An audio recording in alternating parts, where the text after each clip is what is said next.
Selamat malam.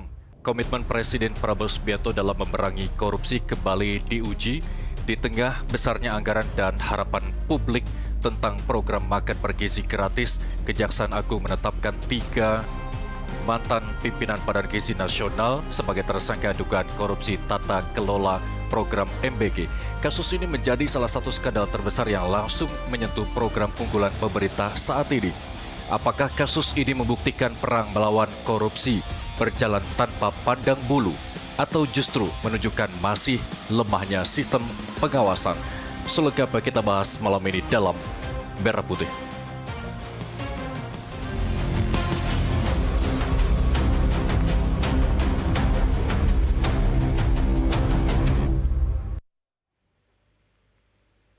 Dan untuk membahasnya malam ini kami sudah kehadiran narasumber di studio Toba IT Tower Jakarta. Di sebelah kanan saya ada peneliti ICW Almas Syafrina. Selamat malam Mbak Almas. Selamat malam Mas. Terima kasih telah bergabung bersama kami. Dan di samping Mbak Almas ini ada mantan Komisioner KPK Abraham Samad. Pak Samad, selamat malam. Selamat malam. Assalamualaikum warahmatullahi wabarakatuh. Waalaikumsalam warahmatullahi wabarakatuh. Dan di sebelah kiri saya ada Direktur Eksekutif Indonesia Presidential Studies Nyarwi Ahmad. Pak Nyarwi, selamat malam. Malam, Bung Irsal. Ya, terima kasih telah bergabung bersama kami. Dan di sambungan Zoom ada Deputi 3 Bakom RI Kurnia Ramadana. Selamat malam, Mas Kurnia. Selamat malam, Mas. Assalamualaikum. Waalaikumsalam warahmatullahi wabarakatuh. Terima kasih telah bergabung bersama kami. Sebelum kita berbincang, kita simak dulu tayangan berikut ini untuk Anda.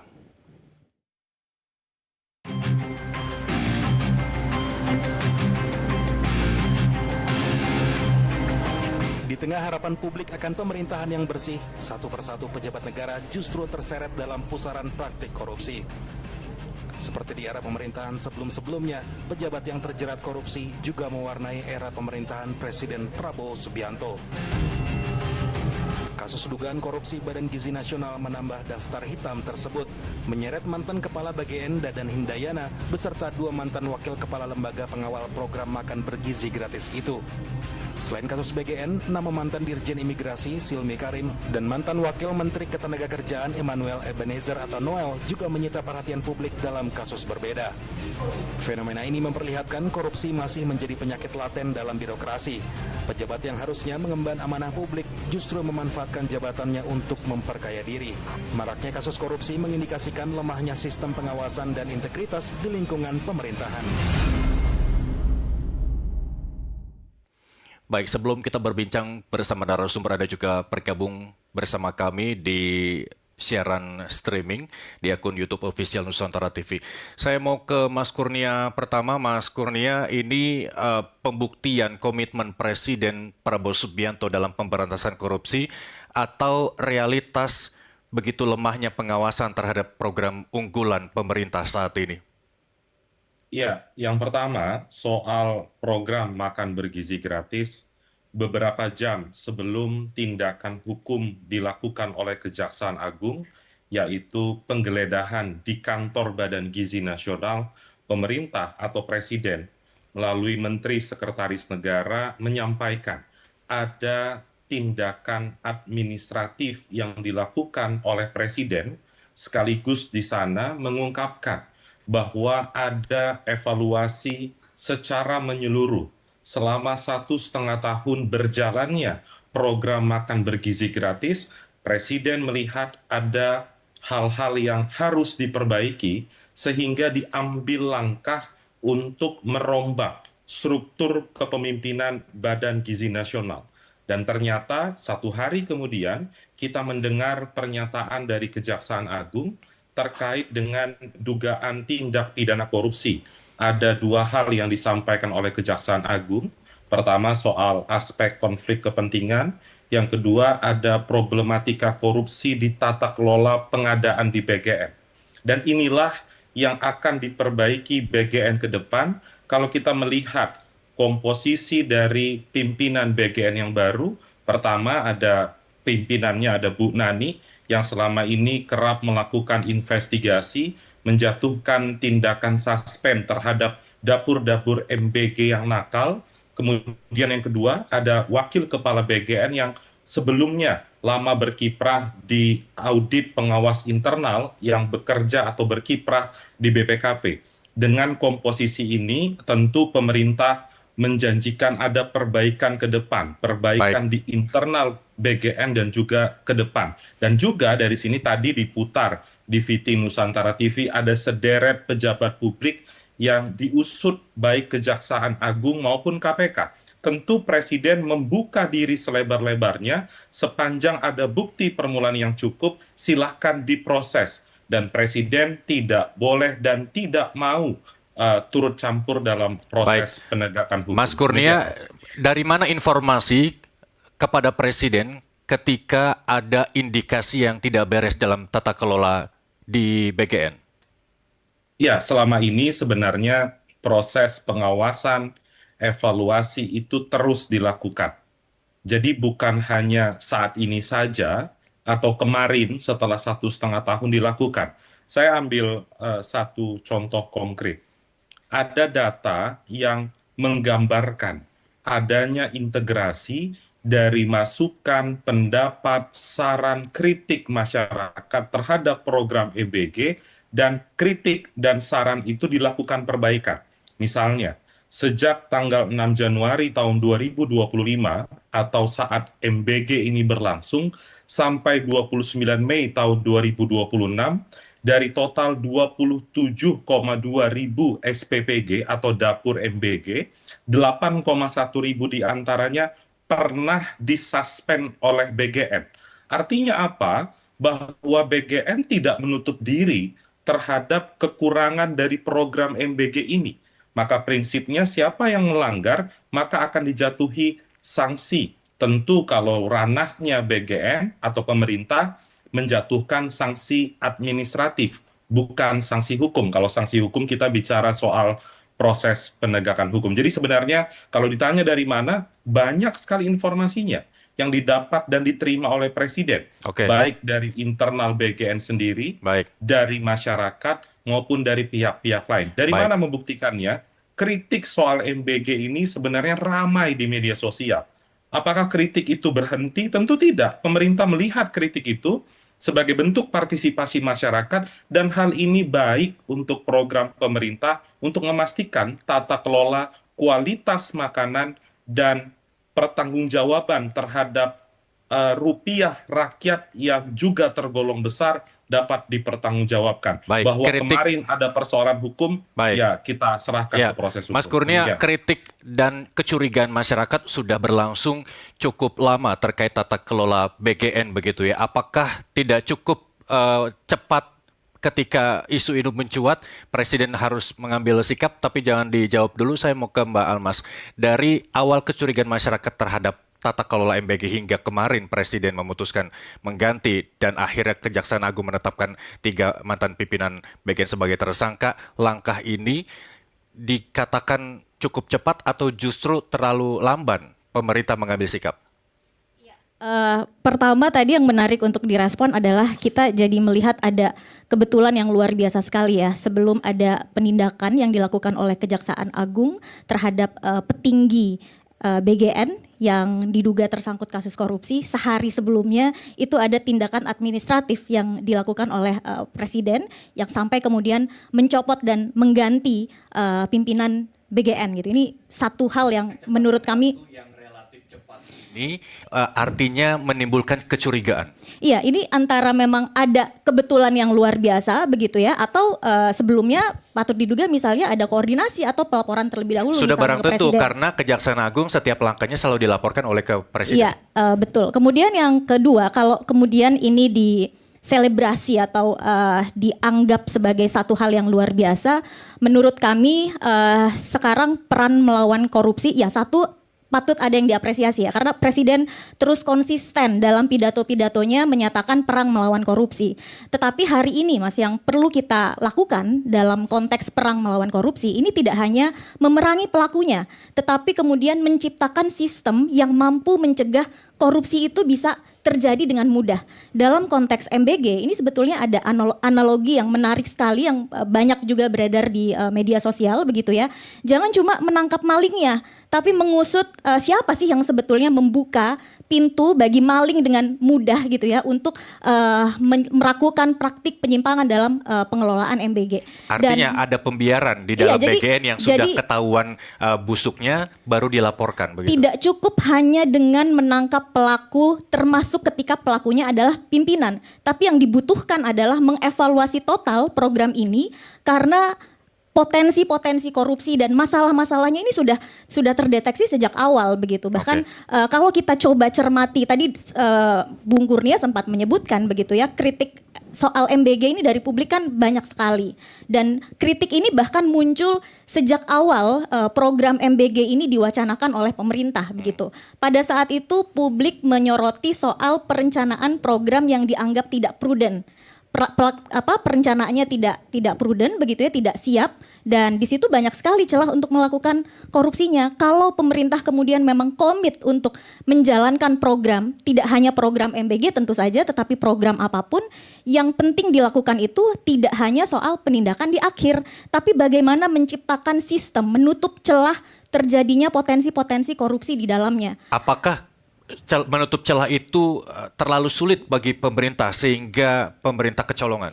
Saya rasa tidak ya, karena yang diduga terjadi korupsi dalam kasus ini kan satu hal yang banyak sekali sudah dikritik dan muncul di kajian dan analisis-analisis yang masyarakat sipil ataupun publik luas ajukan begitu ya. Misalnya terkait dengan jual beli titik SPPG dapur begitu, kemudian juga terkait dengan pengadaan barang dan jasa dan sebagainya. Ini adalah satu analisis resiko korupsi yang sebetulnya sangat sederhana gitu, yang tidak perlu misalnya waktu 1 tahun, 2 tahun untuk melakukan evaluasi, tetapi celah-celah atau kemungkinan-kemungkinan korupsi terkait dengan hal ini itu sudah bisa dideteksi sejak awal. Kalau kita kemudian menganggap kesuksesan pemberantasan korupsi itu hanya dari penindakan, menurut saya kita tidak berjalan maju dan tidak berjalan progresif ya. Mungkin kalau kita bicaranya di tahun 2000-an ketika Indonesia baru memasuki reformasi pasca Orde Baru, ketika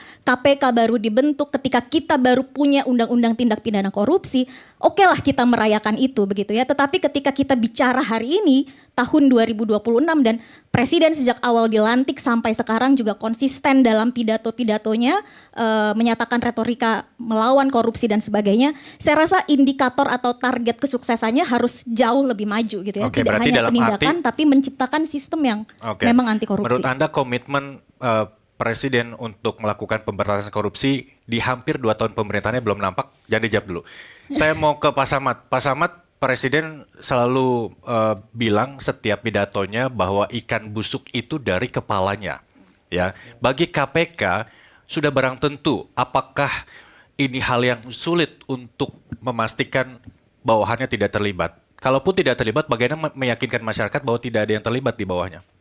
Ya, kasus korupsi di BGN ini kan sebenarnya sudah lama terendus. Itu kita bisa lihat dari laporan-laporan teman-teman ICW ya. Sudah jauh sebelumnya ya, pernah dilaporkan. Sehingga sebenarnya kita masih perlu pertanyakan kenapa baru sekarang. Kira-kira itu pertanyaan besarnya ya.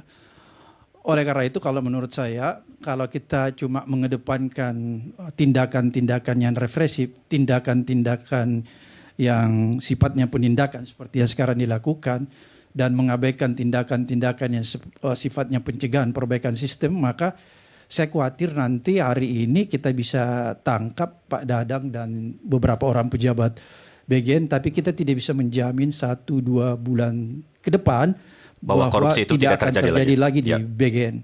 Kenapa saya katakan demikian? Karena kalau hari ini kita cuma mengutamakan atau mengedepankan penyelesaian kasus pidananya kasus MBG tanpa memperbaiki tata kelola atau sistem yang di dalam, maka menurut saya ini menjadi sesuatu yang sia-sia belaka. Oleh karena dulu sistem KPK itu selalu ada yang disebut pengintegrasian antara pendekatan penindakan yang represif dengan pendekatan pencegahan. Artinya bagaimana ketika misalnya di sebuah instansi terjadi korupsi, penindakan melakukan tindakan-tindakan seperti yang sekarang dilakukan, tindakan-tindakan pidana, menangkap dan lain sebagainya. Tapi pada saat yang bersamaan tim dari bagian pencegahan KPK itu masuk pada saat yang bersamaan untuk apa? Untuk menganalisa, mendiagnosa Kemudian dari hasil diagnosa itu dia akan memberikan rekomendasi tata kelola apa yang harus diperbaiki. Apa-apa saja yang harus diperbaiki agar supaya kita bisa memastikan bahwa 1, 2, 3 tahun ke depan tidak lagi terjadi korupsi. Begitu dulu cara kerja KPK. Oleh karena itu menurut saya kalau misalnya nanti kejaksaan hanya mengandalkan membawa si ketua BGN ini ke pengadilan tanpa ada upaya-upaya dari pemerintah untuk memperbaiki tata kelolanya, maka itu sama saja pekerjaan yang sia-sia menurut saya. Oke. Dan itu akan menghasilkan korupsi-korupsi di kemudian hari. Baik, sama ketika saya nanya ke Mbak Almas, apakah sulit bagi pemerintah untuk membenahi sistem agar celah korupsi paling tidak bisa diminimalisir, kalaupun 0% itu kayaknya mustahil begitu? Ya, sebenarnya bukan hal yang sulit menurut saya. Ini dibutuhkan political will dari pemerintah. Oke. Saya agak khawatir begini, jangan sampai memang ada semacam tanda petik ya, ada semacam membiarkan tata kelola yang buruk di setiap instansi-instansi pemerintah agar supaya itu membuka ruang orang untuk melakukan penyimpangan. Itu yang saya khawatir karena saya melihat hampir di waktu pengalaman saya waktu kita di KPK, kalau kita melakukan supervisi di instansi-instansi pemerintah, KL, kementerian, lembaga, dan pemerintahan kota kabupaten, itu rata-rata tata kelolanya buruk semua. Oke. Oleh karena itu saya menganggap kok ini bertahun-tahun penyakitnya itu saja. Kenapa nggak ada upaya dari pemerintah ya untuk memperbaiki tata kelola? Padahal kalau kita memperbaiki tata kelolanya, maka saya pikir kejadian yang terjadi hari ini, baik itu kalau tadi disinggung juga di imigrasi, itu tidak akan terjadi. Oke. Karena kan yang terjadi di bagian ini korupsi yang paling sederhana. Ini kan mengenai pengadaan barang dan jasa, motor listrik kan kalau nggak salah. Terlepas daripada itu semua menurut saya, ada satu hal yang harus menjadi perhatian dan concern pemerintah, bahwa ini harus jadi pelajaran berharga. Ya, kenapa pelajaran berharga? Karena menurut saya uang yang dikelola BGN itu luar biasa besarnya. Dan kalau saya menganalogikan, ini sebenarnya tindakan korupsi yang terjadi di BGN ini nggak bisa dimaafkan sama sekali. Oke. Jadi saya menganalogikan seperti seorang maling masuk di rumah ibadah, di masjid, dan yang dicuri itu uang yang ada di celengan masjid. Kenapa saya katakan demikian? Ini yang diambil ini uang yang seharusnya bisa memberi makan kepada orang-orang yang lapar, tanda petik. Oke. Udah Bayangkan. lapar miskin pula Pak Iya, Samad. ini kan di luar nalar kemanusiaan kita. Oleh karena itu ini juga menjadi sesuatu yang harus dipandang serius oleh aparat penegak hukum, bahwa ini bukan korupsi yang biasa-biasa saja. Kira-kira seperti Oke, itu. saya yakin bahwa para pimpinan ini sudah paham betul dengan sistem yang dibuat, sehingga prinsipnya sih memang mencegah celah korupsi begitu ya. Tapi diakalin ini. Ini kan artinya bahwa pendidikan tinggi yang diemban para pimpinan ini membuktikan bahwa tidak selaras dengan integritas mereka. Bagaimana kemudian kita bisa meningkatkan integritas para pemimpin di negeri ini? Anda punya solusinya? Anda punya formulanya? Ya dijawab dulu. Saya mau ke Pak Nyarwi. Pak Nyarwi, 2 tahun menjelang ya pemerintahan Presiden Prabowo Subianto. Ini program yang menjadi wajah pemerintahannya, kemudian dicoreng dengan pembantu-pembantu yang dipercaya begitu. Bagaimana kemudian wajah Prabowo saat ini dan ke depan? Ya, ini kan masuk program prioritas. Ada di dalam juga dokumen manifesto di kampanye. Waktu itu memang kalau kita lihat kan judulnya makan siang gratis, berubah-ubah kan. Kemudian makan bergizi gratis. Kemudian asumsinya itu kaitannya dengan pembangunan SDM dan seterusnya. Kemudian yang dugaan saya waktu itu tidak disiapkan dengan baik itu adalah kelembagaan dan tata kelola sebenarnya. Nah, memang ini ciri khas presiden populis atau elit yang populis, cita-citanya besar, maunya istilahnya dedikasinya ke rakyat itu dengan memberikan substansi gizi yang itu kaitannya dengan SDM, kualitas sumber daya manusia di masa depan. Tetapi kan celah-celahnya itu kemudian dalam implementasinya ternyata banyak kelemahan. Jadi kalau dalam analisis saya ya, risiko-risiko dalam penerapan atau implementasi program ini itu tidak diantisipasi dengan baik sejak awal bahkan. banyak yang kalau kita lihat di media sosial itu kan ada kesan di mana pemerintah gitu ya, dalam konteks ini tentu termasuk juga disinggung presiden, kurang banyak mengakomodasi kritik, walaupun para pembantu presiden sering mengatakan presiden selalu mendengar kritik, tapi seringkali kan pembelaan yang kita dengar, misalnya soal persentase angka gitu ya, keracunan hanya sekian persen, di media sosial dikritik ya walaupun 0, sekian itu nyawa anak-anak, kira-kira gitu. Jadi hal-hal yang kurang sensitif ini kemudian menjadi catatan persepsi negatif gitu loh. Nah ini belum ditambah lagi yang kasus dalam konteks terjadinya korupsi ya di dalam pengelolaan MBG ini oleh pimpinan sendiri. Kalau kita simak kan beberapa pimpinan ada, kita misalnya salah satunya Pak Soni kalau nggak salah ya, beberapa minggu sebelumnya kan juga mengklarifikasi soal tidak adanya jual beli gitu ya. Tetapi kita dikagetkan ternyata minggu kemudian gitu ya terjadi pergantian. Dengan mudahnya menyebut demi Allah ya, membawa agama kalau nggak salah juga untuk menutupi korupsinya. Betul. Kalau nggak salah di Nusantara TV juga diwawancara kalau nggak salah ya. Jadi saya juga kaget juga gitu loh. Artinya masuk di masjid. Artinya hal seperti ini mestinya kan dari awal bisa diantisipasi ya.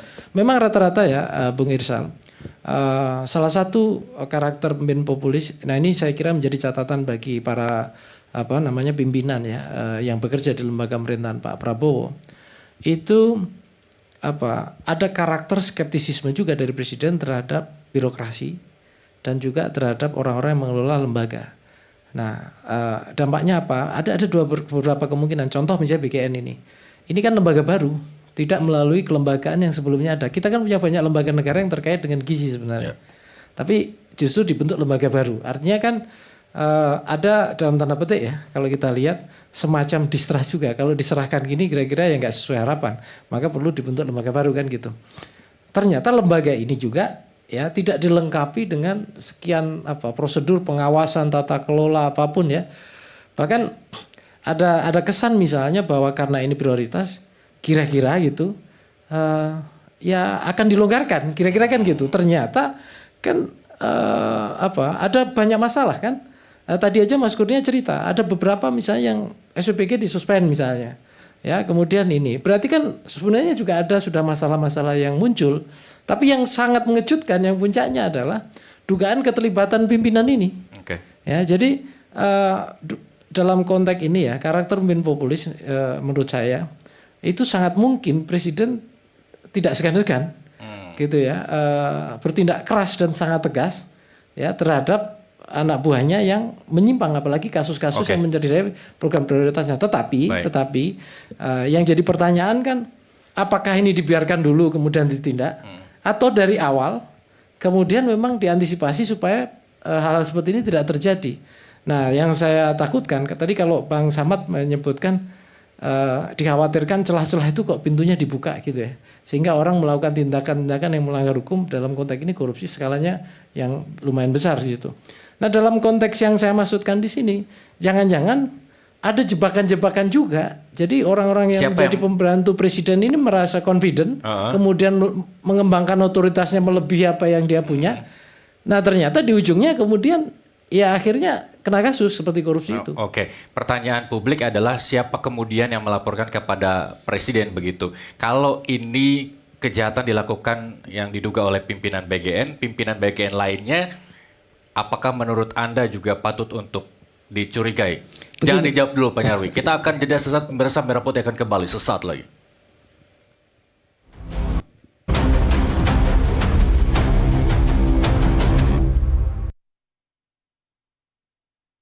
Akhiri hari Anda dengan peristiwa yang tersaji.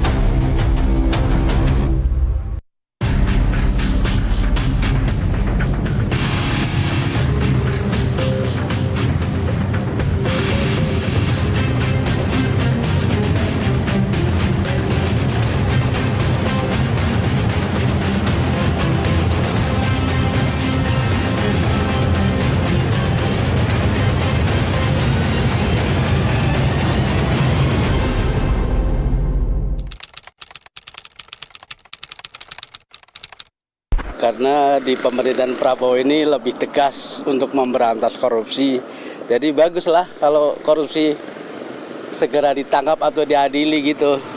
Karena satu merugikan negara, kedua ya menyengsarakan rakyat lah kayak gitu.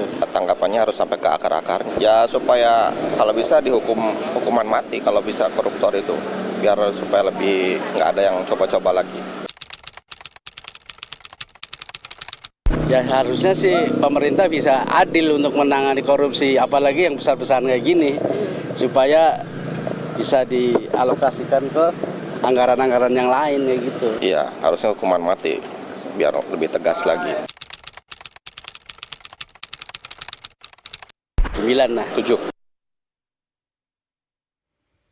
Ya, Anda kembali bersama kami di Merah Putih, masih berbincang bersama para narasumber. Saya mau ke Mas Kurnia. Selamat malam, Mas Kurnia, masih bersama kami? Ya, masih Mas. Ketika Prabowo menggaungkan kalau ikan itu busuk dari kepalanya begitu ya, sulit masyarakat untuk tidak percaya bahwa kasus di BGN ini tidak melibatkan bawahan dari 3 mantan pimpinan BGN ya. Bagaimana kemudian komitmen pemerintah untuk bersih-bersih BGN?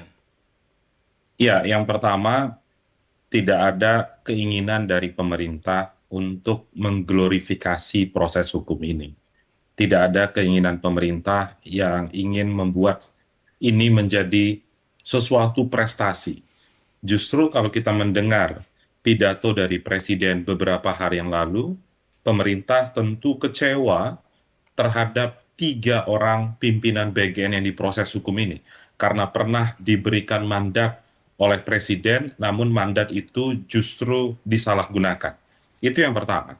Kemudian yang kedua, sebenarnya indikasi praktik ini sudah pernah disampaikan perwakilan pemerintah beberapa bulan yang lalu.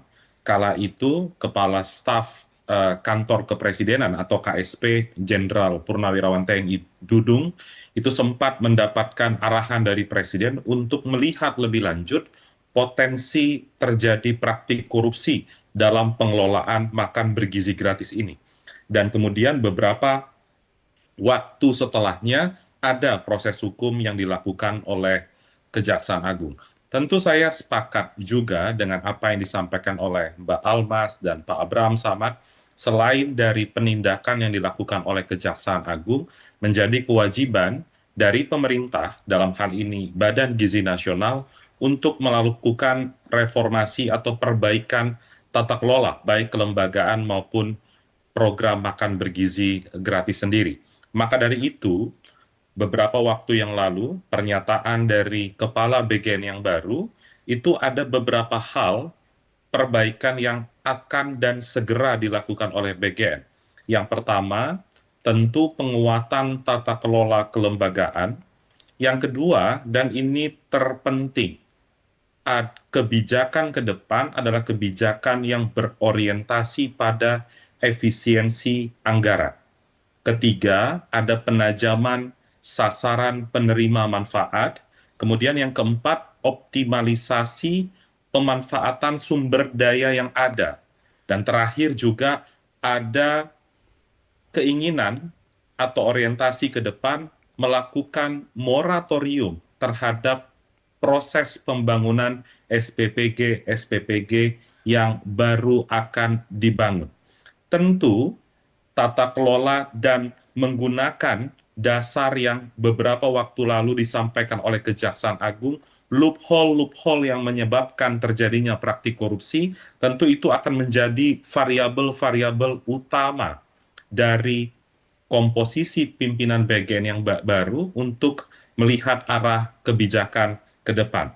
Selain dari itu juga, kenapa program MBG ini menjadi amat sangat penting bagi Presiden. Dan saya ingin menegaskan, kebijakan ini dikeluarkan bukan untuk mencari popularitas dari Presiden. Ada niat baik untuk meningkatkan keterpenuhan gizi anak. Itu pertama. Kemudian yang kedua, dalam aspek investasi pendidikan anak. Yang ketiga, terkait dengan kalau kita melihat dari program MBG, ada penyerapan tenaga kerja baru yang jumlahnya juga sangat banyak.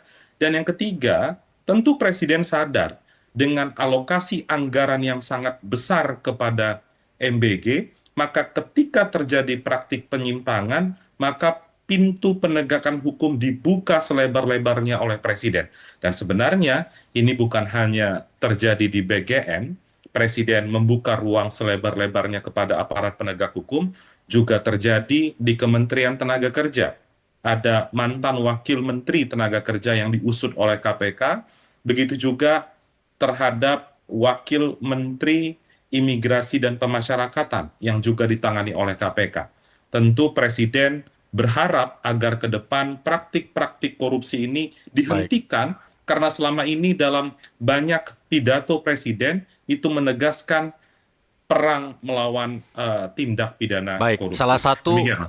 satu pidato yang saya kutip adalah Presiden menantang Kejagung dan juga KPK untuk menyebutkan berapa dana yang dibutuhkan untuk melakukan pemberantasan korupsi. Agar tidak gagal paham, apakah hari ini pemberantasan korupsi membutuhkan dana tertentu sehingga Presiden menyebut itu, dan bagaimana kemudian ke depan, apakah tidak seharusnya Presiden menginstruksikan Kejagung dan KPK mengusut tuntas korupsi yang terjadi di negeri ini? Ya, kalau perintah untuk memberantas korupsi secara masif itu tentu disampaikan oleh Presiden, dan bahkan itu tertuang dalam komitmen politik Prabowo Subianto sebelum menjadi Presiden di dalam Astacita. Terkait dengan dana yang dibutuhkan oleh aparat penegak hukum, karena Presiden melihat tentu memberantas korupsi itu bukan persoalan yang mudah, apalagi dengan demografi Indonesia yang sangat luas, tentu juga membutuhkan anggaran yang besar. Maka dari itu, beberapa bulan yang lalu, ada satu kebijakan Presiden yang menginginkan praktik korupsi peradilan itu berkurang. Apa kebijakannya? Kebijakan ketika mengeluarkan peraturan pemerintah nomor 42 tahun 2025, yaitu aturan yang mengatur tentang kenaikan tunjangan dan gaji hakim hingga 280%. Tentu pertanyaan refleksinya adalah apakah dengan peraturan ini praktik korupsi peradilan langsung berkurang drastis? Ada banyak variabel untuk tiba pada tujuan itu, tapi memastikan remunerasi dari hakim dengan beban kerja yang besar, resiko keamanan yang juga tidak mudah, itu menjadi amat sangat penting, dan itu yang dilakukan oleh Presiden. Baik. Dan Presiden kemarin memberikan pandangan dan juga pertanyaan kepada seluruh penegak hukum, kalau memang ada kekurangan biaya silahkan sampaikan ke pemerintah, pemerintah komit untuk mensupport kerja-kerja aparat penegak hukum. Baik, Demikian. saya tahan dulu Mas Kurnia, saya mau ke Pak Samad. Apakah KPK seharusnya juga sebut aja dana yang dibutuhkan biar lebih produktif, karena kalau Kejagung KPK kita komparasi, kayaknya masyarakat menilai bahwa Kejagunglah yang lebih produktif dalam menangani korupsi. Apa yang kemudian Anda baca terkait ini? Ya, sebenarnya kalau menurut saya ya, kalau kita komparasi apakah Kejaksaan Agung dan KPK, dan kemudian kita memberi penilaian bahwa KPK untuk saat sekarang ini lebih agresif, kalau itu kita menggunakan terminologi agresif, mungkin ya. Karena kita melihat ada beberapa kasus yang ditangani dan kasus itu besar-besar, dan kemudian itu dijustifikasi, coba dicitrakan lewat misalnya memamerkan duit-duit yang disita. Itu kira-kira begitu gambarannya, sehingga orang bisa menjustifikasi bahwa agresivitas Kejaksaan Agung itu dalam pemberantasan korupsi lebih tinggi daripada KPK, kira-kira begitu penilaiannya. Tapi Kan saya itu ingin juga KPK terbentur sama aturan yang sudah tidak boleh lagi menunjukkan hasil. Kalau menurut saya apa yang dilakukan misalnya dengan memamerkan duit dan lain-lain sebagainya, padahal duit itu mungkin duit yang dipinjam dari bank kemudian dimamerkan, juga tidak elegan ya, tidak etis menurut saya. Beda kalau misalnya OTT ya, duit yang memang dilakukan digunakan dalam kejahatan itu ya, itu boleh karena dia itu alat bukti. Kalau ini kan sebenarnya bukan alat bukti menurut saya. Itu yang pertama. Kemudian yang kedua, saya ingin masuk kepada korupsi. Jadi bagian ini menurut saya ada dua yang nggak terpenuhi. Pertama, aspek integritas kelembagaannya. Kenapa aspek integritas kelembagaan tidak terpenuhi? saya lihat tidak ada akuntabilitas, nggak ada transparansi, tidak ada kompetensi di situ. Kemudian konflik of interest-nya juga nggak dijaga. Jadi kalau kita lihat dari segi kelembagaannya, memang dia tidak memenuhi standar yang kita sebut integritas kelembagaan. Kemudian yang kedua, kalau kita lihat bagaimana tentang integritas individunya, di situ pun banyak masalah sebenarnya kalau kita lihat tentang integritas individu yang kalau kita gambarkan itu bagian dari orang-orang yang bekerja di BGN dan bagian-bagian yang turut terlibat di dalam proyek-proyek MBG itu. Misalnya gini, salah satu contoh kalau kita bicara tentang conflict of interest. Di Sulawesi Selatan, bayangkan ada anak umurnya kira-kira berapa ya? Tidak sampai 40 tahun, anak seorang anggota DPR, itu dia bisa mempunyai dapur sampai 40 kan. Konflik interestnya itu kelihatan banget. Hal-hal ini sebenarnya sejak dari awal itu kan sudah bisa dilihat bahwa memang integritas kelembagaan BGN itu sebenarnya tidak mencerminkan sebuah lembaga yang zero tolerance terhadap fraud maupun korupsi. Jadi sebenarnya menurut saya ada proses pembiaran ya, by omission yang terjadi di sana. Oleh karena itu sebenarnya menurut saya ini menjadi pelajaran yang berharga, ya, sangat berharga bagi pemerintah bahwa kalau ada proyek-proyek yang besar, apalagi itu proyek-proyek yang tadi seperti disampaikan, proyek-proyek yang sifatnya prioritas, maka sebenarnya yang pertama-tama yang harus diperbaiki aspek kelembagaannya. Kalau kita bicara sistem, tata kelola dan lain sebagainya, itu yang pertama-tama dulu harus dibenarkan dan dipastikan bahwa integritas kelembagaannya itu memenuhi standar. Itu kan kalau kita mengukur integritas kelembagaan itu ada beberapa indikator, ada akuntabilitas, ada transparansinya, ada kompetensinya. Ini kita mau bicara tentang kompetensi di bagian gimana caranya kompetensinya bisa kita jamin kalau misalnya dapur-dapur itu ada terdiri dari orang-orang DPR, ada konflik of interest, ada dari TNI, Polri dan lain sebagainya. Bagaimana kita mau berbicara tentang kompetensi? Kemudian kepala BGN-nya seorang profesor ahli serangga, bagaimana kita mau berbicara tentang kompetensi? Ya, itu tadi saya bilang bahwa tingginya pendidikan tidak sebanding dengan integritas begitu ya. Nah, ini menilai integritas seseorang dari apa lagi Pak Samad jadinya? Makanya saya bilang tadi kalau kita nilai integritas kelembagaannya memang sudah ada indikator-indikator yang tidak terpenuhi, misalnya kompetensi, akuntabilitas, transparan. Belum lagi kalau kita bicara tentang integritas individu-individunya. Wah, itu lebih ketat lagi sebenarnya indikator-indikatornya. Oke. Nah, kenapa pejabat hari ini lebih berani korupsi? Kalau Noel kemarin bilang kalau gitu gue korupsi lebih banyak aja lagi gitu kan. Kemarin dia bilang gitu. Terus kurang dekat apa coba Dadan dengan presiden begitu ya. Nah kalau soal jaminan, nggak ada lagi jaminan integritas para pejabat sekarang saat ini berarti menurut Anda? Iya, karena begini, kalau saya melihat rata-rata pejabat menganggap korupsi itu soal apa ya, kayak judi ya, gambling ya, untungan rugi. Kalau kita lakukan, ini kayak gambling aja. Kalau kita nggak ketahuan, ya kita selamat dan kita bisa menjadi kaya raya. Kalau kita ketahuan, itu namanya apes. Kira-kira seperti itu. Jadi kalau kita mau jujur, hampir di semua lembaga-lembaga kementerian maupun lembaga, kalau kita mau teliti secara dalam, maka sebenarnya praktek-praktek korupsi itu terjadi. Walaupun itu nggak muncul ke permukaan, paling tidak ada fraud di dalamnya. Dan ini yang menjadi perhatian sebenarnya, karena kalau pertanyaannya kenapa orang semakin berani korupsi, ya mungkin ada pengaruh dari sistem hukum kita juga, tidak menimbulkan deteran efek. Kenapa tidak menimbulkan deteran efek? Coba lihat putusan-putusan pengadilan itu.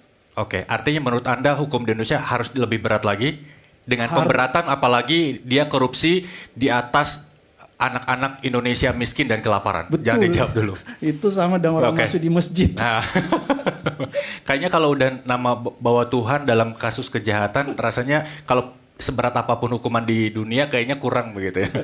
Baik, Pak Nyarwi, kalau tadi Pak Samad bilang bahwa kurangnya kompetensi, kurangnya integritas, apakah ini juga wujud dari kurang telitinya Presiden mencari pembantu-pembantunya begitu? Kalau soal tertahan oleh kepentingan politik ya kita tahulah begitu ya. Tapi alangkah baiknya apakah keduanya itu juga bisa berjalan, kepentingan politiknya jalan, terus kemudian cari pemimpin di lembaga atau kementerian pembantu-pembantunya ini yang memang sesuai kompetensinya, integritasnya begitu. Begini, itu hal yang esensial ya dalam pengelolaan kekuasaan di negara yang kayak kita, sistem presidensial. Gini Bung Irsal, dalam sistem presidensial itu bayangkan ya, kekuasaan presiden itu luar biasa. Ya. Kita lihat undang-undang aja lah, ya itu kan tidak hanya di eksekutif ya bahkan ya, bisa kemana-mana, termasuk menciptakan lembaga bahkan, kan banyak lembaga ciptakan dengan Perpres juga kan gitu, termasuk mewujudkan visi misinya ketika dia kampanye, termasuk BKN kan lahir juga dari situ. PR yang paling berat adalah bagaimana menciptakan inner circle yang bisa gitu ya, memenuhi ketika proses seleksi tadi. Pertama itu proses penataan kelembagaan, artinya bagaimana lembaga itu diciptakan misalnya kalau itu baru, sekaligus di sana ada mekanisme untuk menjaga integritas, transparansi dan lain-lain. Itu saja PR tersendiri loh. Itu butuh banyak perangkat regulasi dan macam-macam.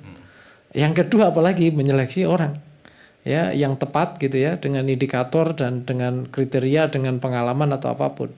Ini kadangkala ya itu tidak hanya cukup bicara kompetensi. Kadang kenal apa tidak, percaya apa tidak, bahkan katanya dekat apa tidak, misalnya begitu ya. Belum lagi berbagai hal yang sering kita dengar ya, kadangkala kan di dalam struktur kekuasaan itu di bawahnya kan ada berbagai faksi ya, faksionalisasi dan seringkali saling berebut ya. Nah, di sini ada yang banyak mengatakan ini apa istilahnya ya, kelompok-kelompok yang disebut kalau di literatur politik itu kartel gitu ya. Saling berlomba-lomba untuk merapat ke kekuasaan dan menggunakan kekuasaan kan gitu. Nah, faktanya gini ya. Kita bicara kekuasaan politik lembaga negara itu kan nggak hanya bicara pelayanan publik. Kadangkala di sana ada berbagai sumber daya, resources dan peluang. Godaan ini yang susah. Tanpa transparansi, ya, kemudian risiko-risiko jebakan ini kayak korupsi dan seterusnya itu seringkali mudah terjadi. Ya. Nah, repotnya lagi kadangkala budaya di Indonesia, kepemimpinan lembaga sebuah lembaga negara itu saya tidak tahu ya. Kalau lihat protokoler itu ya di mana-mana itu kalau sudah pimpinan tuh layaknya seperti raja gitu loh. Jadi saya lihat iya jadi kadang-kala secara psikologi itu tanpa sadar ini seakan-akan nanti nggak tersentuh gitu ya. Apalagi ini menyangkut prioritas yang katakanlah diunggulkan gitu ya. Okay. Nah, tanpa sadar yang seperti ini kemudian sudah tata kelolanya mungkin kurang, masih perlu diperbaiki. Sudah begitu tanpa sadar banyak godaan-godaan yang meruntuhkan kredibilitas dia sebagai pejabat publik. Nah, ini yang seringkali sulit ya. Dalam kasus korupsi BKN kita lihat sendiri, dalam kasus imigrasi padahal imigrasi juga sama kan, digitalisasi ada tuh. Tapi ternyata juga urutan itu bisa dipermainkan gitu loh. Artinya ini kan balik lagi ke orang gitu loh. Ya, artinya kira-kira gitu. Masyarakat Indonesia ini sudah hopeless bagaimana kemudian pejabat dan pemimpin kita ini kompetensi dan juga integritasnya. Pak Samad, ini adalah produk fit and proper test Komisi 3 waktu itu ya. Apakah sistem itu juga harus bisa diterapkan kepada presiden untuk memilih pembantu-pembantunya begitu ya. Tapi juga fit and proper test, apakah menurut Anda juga ada jaminan bahwa mereka berintegritas dan lain sebagainya? Balik lagi itu yang mahal ya di Indonesia itu niat standar moral dan etika dari masing-masing orang ketika menjadi pejabat publik. Niatnya apa dulu sebenarnya? Kalau bagi orang-orang yang mungkin istilahnya selesai dengan dirinya, mungkin saya kira godaan itu masih bisa dimanage. Kayaknya tidak, banyak pejabat juga yang masih yang sudah tajir begitu ya, tapi iya, maksud saya kan itu satu. Kedua, bisa jadi selesai dengan dirinya, lingkungannya belum selesai, kan gitu kan? Belum lagi panjang kan akhirnya kan. Jadi ini yang kemudian saya kira menjadi beban, khususnya apalagi ya kalau dia menjadi orang-orang yang jadi andalan presiden dan kemudian suatu saat kena kasus seperti BKN, seperti nah ini yang kemudian saya kira mencoreng kan reputasi presiden juga kan gitu. Karena apa? Balik lagi ada pertanyaan, lah kenapa sudah tahu kira-kira kelemahannya gitu kok dipilih dipercaya, kan itu menjadi pertanyaan yang bisa muncul di publik gitu loh. Jadi hal seperti ini itu tantangan-tantangan yang saya kira sebenarnya orang-orang yang mengawal kelembagaan, desain kelembagaannya, tata kelolanya dan seterusnya, termasuk menseleksi tadi yang disampaikan Bang Samad misalnya, itu tanggung jawabnya luar biasa besar itu.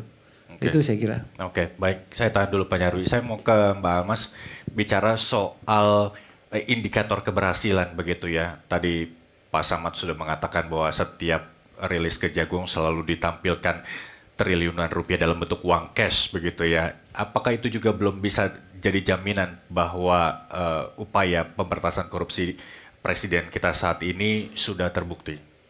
Ya, saya rasa itu tidak cukup untuk membuktikan keberhasilan pemberantasan korupsi ya, Mas. Karena menurut kami sederhananya pemberantasan korupsi itu patut dikatakan berhasil ketika mampu untuk menciptakan daya cegah dan efek jera ketika orang misalnya mau melakukan korupsi gitu.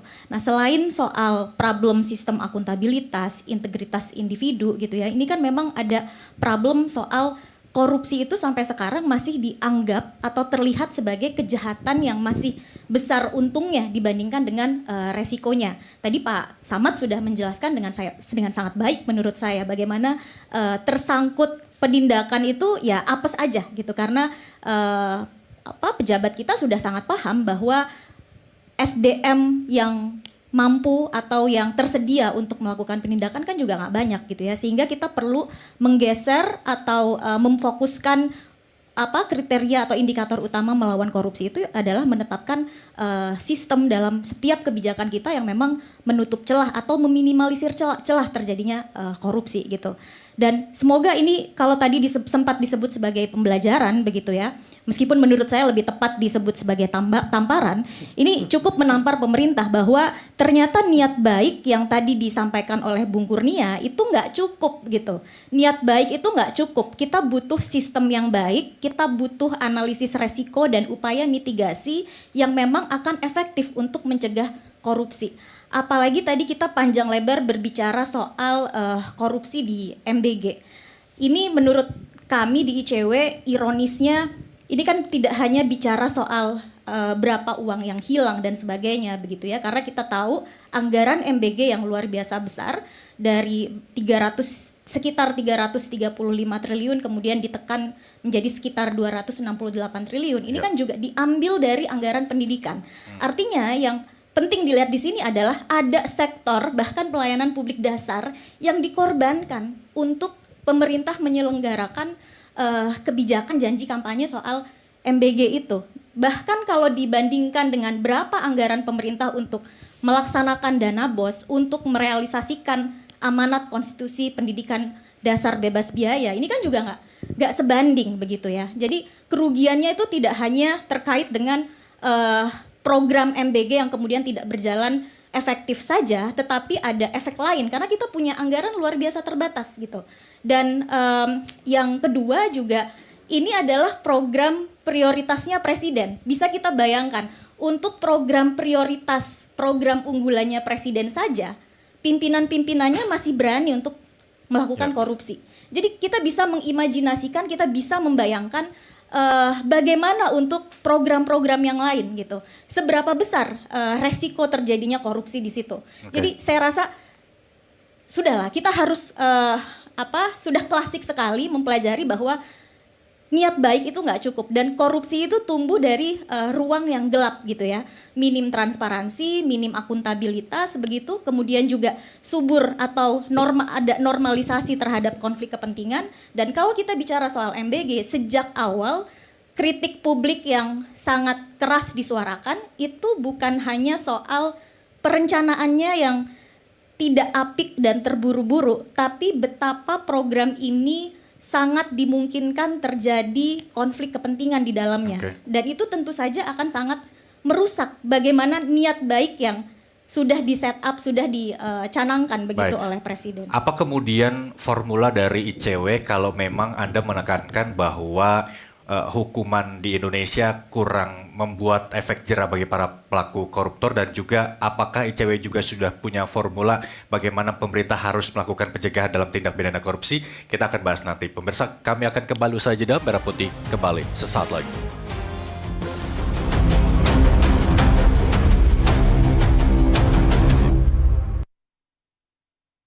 Redup ujung jalan, bayangan hit 12 siang di Nusantara TV.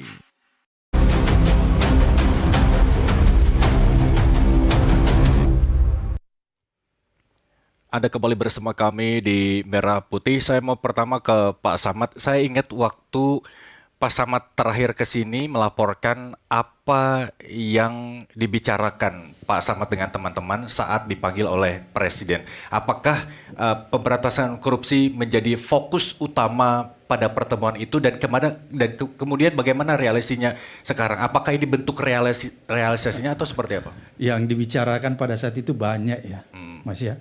Termasuk pemberantasan korupsi, BOP, kemudian reformasi kepolisian. Tapi kita kaget juga nih sebenarnya. Karena ngomong tentang reformasi kepolisian kok tiba-tiba RUU tentang kepolisian kemarin udah disahkan menjadi undang-undang. Dan itu tidak mencerminkan bahwa ada reformasi kelembagaan yang pada saat itu sedang kita bicarakan. Kan ada tim yang dibentuk oleh kepolisian, tim reformasi. Kemudian mengenai pemberantasan korupsi menurut saya, kita nggak bisa menilai bahwa apa yang terjadi sekarang ini adalah sesuatu yang bisa kita justifikasi bahwa ini betul-betul pemerintah itu getol melawan korupsi. Karena menurut saya melawan korupsi itu bukan di ujungnya sebenarnya. Ini kan di ujungnya. Harusnya dia udah mempersiapkan berbagai macam sistem untuk supaya terjaga yang namanya tindakan korupsi itu harusnya. Kalau memang pemerintah itu punya concern yang kuat terhadap pemberantasan korupsi, harusnya sejak dari awal, ini kan sejak dari awal masyarakat itu sudah memasukkan kritikan yang luar biasa tentang tata kelola MBG, tata kelola BGN yang begitu buruk ya. Tapi itu dalam beberapa bulan saya melihat itu tidak ada upaya mengevaluasi. Justru pada saat itu yang terlihat semua yang disampaikan kritikan terhadap BGN itu dianggap sesuatu yang nyinyir kayak gitu ya. Nggak dianggap positif kritikan itu. Dan hari ini kan terbukti bahwa kritikan yang ada di masa-masa lalu itu sebenarnya intinya hari ini. Bahwa itu terbukti bahwa di BGN, di proyek MBG itu ada masalah besar yang seharusnya tidak perlu terjadi hari ini. Kalau sejak dari awal itu diantisipasi, nggak bocor seperti ini sebenarnya. Ini udah ibaratnya apa ya, udah sekarat menurut saya. Kenapa saya katakan sekarat? Karena sejak dari awal udah ditahu di mana penyakitnya, tapi nggak diamputasi, dibiarkan aja. Jadi ada proses apa itu by omission ya, pembiaran. Dan kalau ini terjadi terus menerus, ya saya khawatir di tempat-tempat lain juga akan terjadi kan. Bukan cuma di BGN, ada di imigrasi, dan kemudian nanti kita dikagetkan lagi mungkin besok, lusa akan terbongkar lagi korupsi-korupsi di tempat-tempat lain. Oke, tapi apakah Anda dimintai pendapat bagaimana kemudian institusi penegak hukum ini bisa lebih membantu upaya pemberantasan korupsi Presiden Prabowo Subianto baik Kejagung, Kepolisian dan juga KPK, bagaimana mereka lebih kuat ke depan begitu? Kalau saya yang penting penegak hukum itu apa ya, melakukan penegakan hukum itu tanpa pandang bulu, berkeadilan. Itu yang penting karena kita khawatir kalau misalnya penegakan hukum itu didasarkan pada kepentingan politik, maka yang ada itu adalah proses-proses kriminalisasi. Kan ada tuh di masa-masa lalu kita lihat ya ada sebagian juga orang mengalami proses-proses kriminalisasi terhadap tindakan-tindakan korupsi. Itu yang harus diperbaiki menurut saya karena kalau tidak ya itu tadi nanti sistem penegakan hukumnya nggak adil. Tapi kita dorong terus aparat penegak hukum baik itu kepolisian, kejaksaan maupun KPK supaya dia betul-betul melakukan penegakan hukum tanpa pandang bulu ya, dan tanpa dipandu oleh elit kekuasaan. Maksud saya gini, jangan-jangan kejaksaan ini membongkar kasus MBG, kasus di BGN karena udah dipersilahkan. Artinya kalau dia nggak dipersilahkan, walaupun dia tahu bahwa ada korupsi di sana, maka nggak pernah diusut. Nah, itu nggak boleh terjadi menurut saya. Jadi aparat penegak hukum itu harus punya inisiatif, bukan inisiatif itu datang dari elit kekuasaan bahwa itu kamu. Nah, kecurigaan ini menjawab apa yang dikatakan oleh Mbak Almas ya, karena ketika Presiden mencopot 3 pimpinan ini dalam relatif waktu dekat, ini Kejagung baru menetapkan tersangka. Kan bisa saja penetapan tersangka dulu, baru kemudian Presiden bersikap begitu. Ini kecurigaannya terjawab. Kalau tadi penjelasan Bung Kurnia kan itu kebetulan ya, Presiden melakukan tindakan administratif kok kebetulan besoknya Kejaksaan Agung kemudian melakukan penindakan gitu ya terkait dengan dugaan korupsi di BGN. Tapi menurut saya memang gini, indikator keberhasilan pemberantasan korupsi itu kan tidak hanya bisa disandarkan pada penindakan saja gitu ya, penegakan hukum saja. Di situ ada soal pencegahan, soal transparansi, soal akuntabilitas, kemudian juga soal pemulihan kerugian negara gitu ya. Partisipasi publik ya masuk dalamnya, merupakan satu bagian, satu kesatuan dengan akuntabilitas. Sehingga menurut kami yang penting dipastikan oleh pemerintah ke depan dalam konteks serius melakukan perang melawan korupsi, selain tadi ya kita sudah bicara panjang lebar soal perlunya membangun ekosistem akuntabilitas dengan mengembangkan sistem kebijakan yang memang menyulitkan orang untuk berbuat curang. Ini juga penting untuk memastikan bahwa partisipasi publik untuk melakukan pengawasan itu ruangnya terbuka lebar. Bahkan tidak hanya ruangnya terbuka lebar, tapi juga ada rasa aman di situ.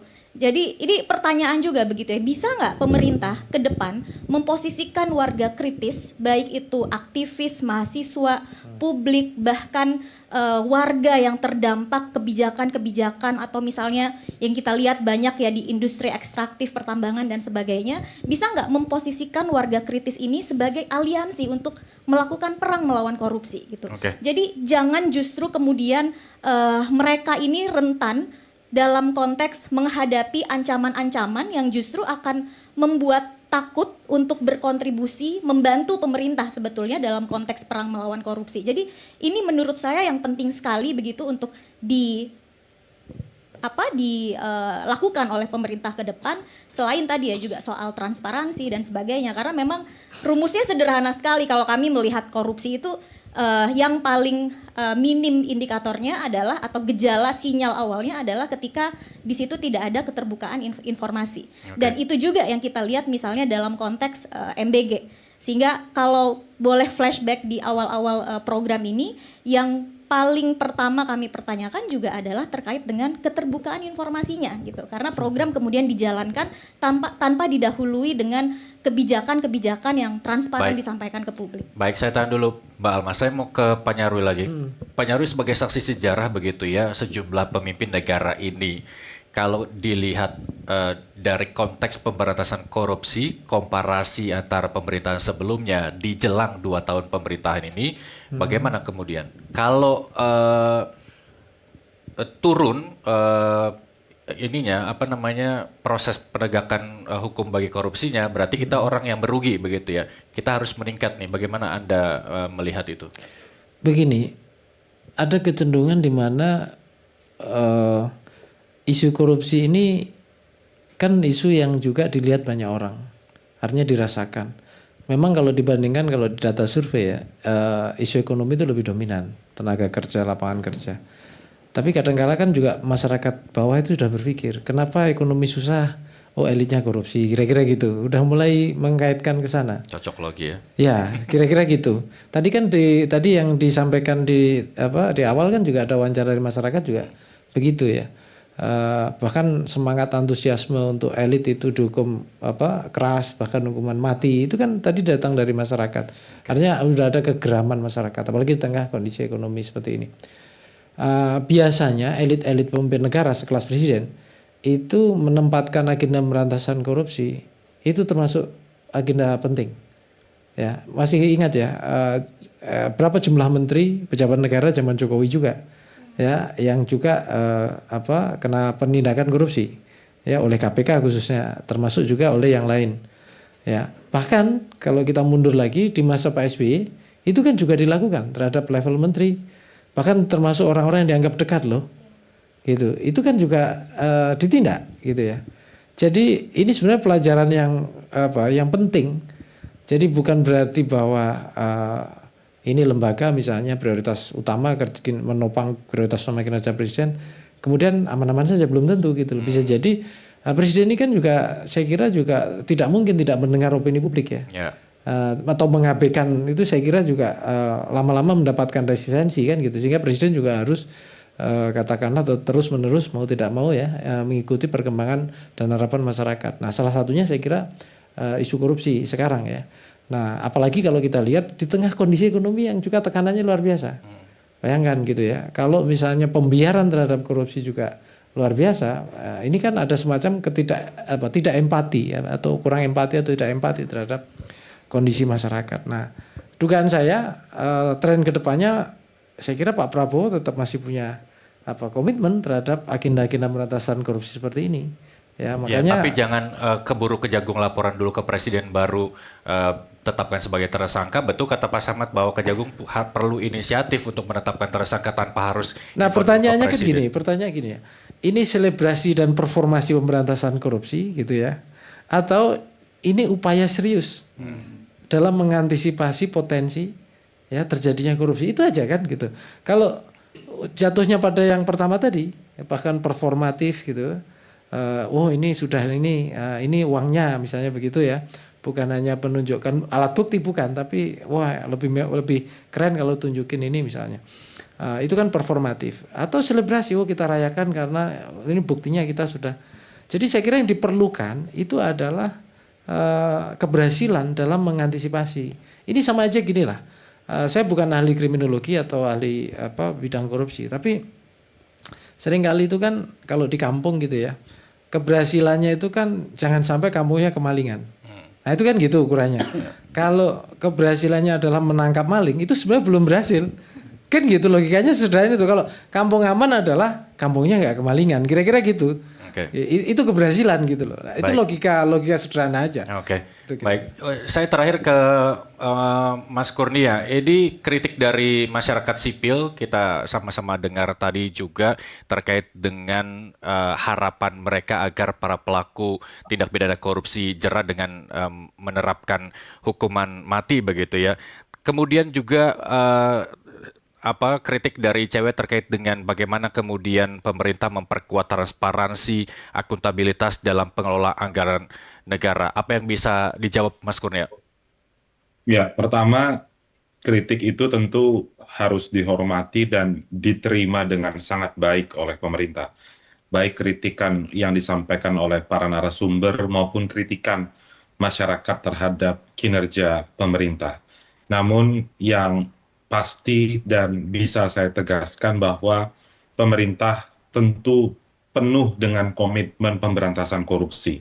Selain tadi yang sempat saya ulas, ada sejumlah kebijakan yang mendorong adanya perbaikan di sektor penegakan hukum.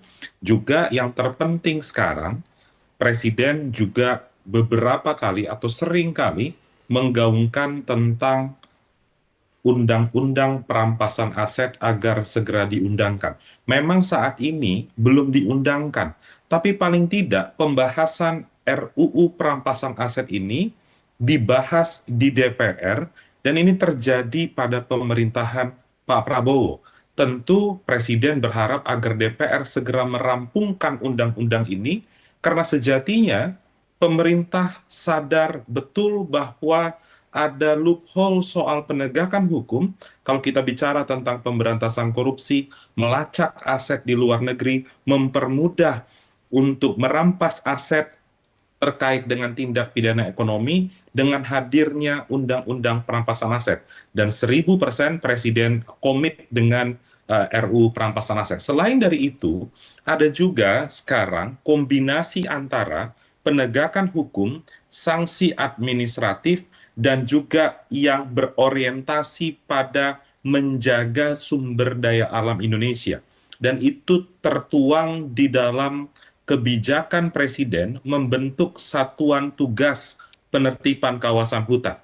Di sana ada kombinasi administratif dan hukum yang menghasilkan dana yang amat sangat besar dan itu dapat digunakan untuk semaksimal mungkin terhadap kesejahteraan masyarakat. Sejauh ini sudah lebih dari 30 triliun rupiah diperoleh dari Satgas PKH dan sudah diserahkan ke Kementerian Keuangan. Memang bisa jadi ada dua optik yang dilihat. Satu bisa jadi itu menganggap adalah acara yang seremonial dengan mempertontonkan uang triliunan rupiah, namun pemerintah bukan melihat pada posisi itu. Justru pemerintah ingin memperlihatkan transparansi dan akuntabilitas terhadap kerja-kerja penegakan hukum yang dikombinasikan dengan sanksi administrasi yang dikerjakan oleh Oke. Satgas PKH. Kemudian yang terakhir, sebenarnya proses penegakan hukum yang dilakukan oleh Kejaksaan Agung terhadap pimpinan BGN sudah dilakukan beberapa hari atau beberapa minggu sebelum jatuhnya sanksi administrasi pencopotan pimpinan BGN. Nanti kalau masyarakat bisa melihat, mendengar konferensi pers dari Kejaksaan Agung, disebutkan kapan dimulainya penyidikan melalui sprindik dan kapan dilakukan penyelidikan melalui surat perintah penyelidikan.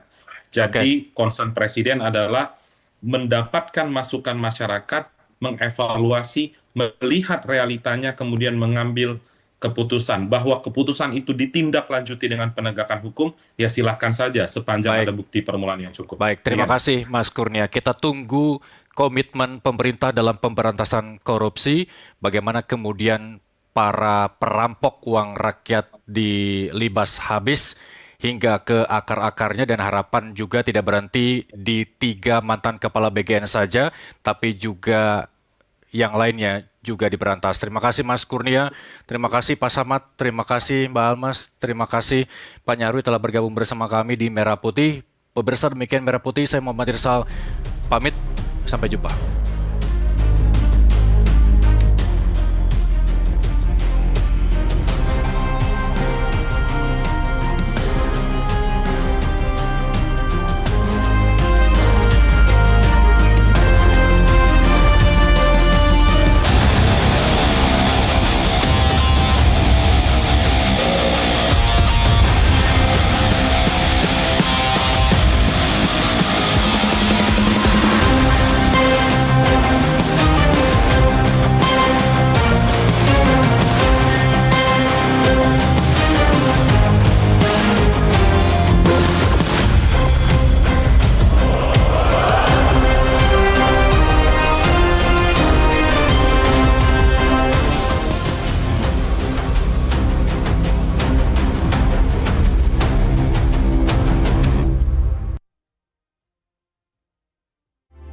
Selanjutnya,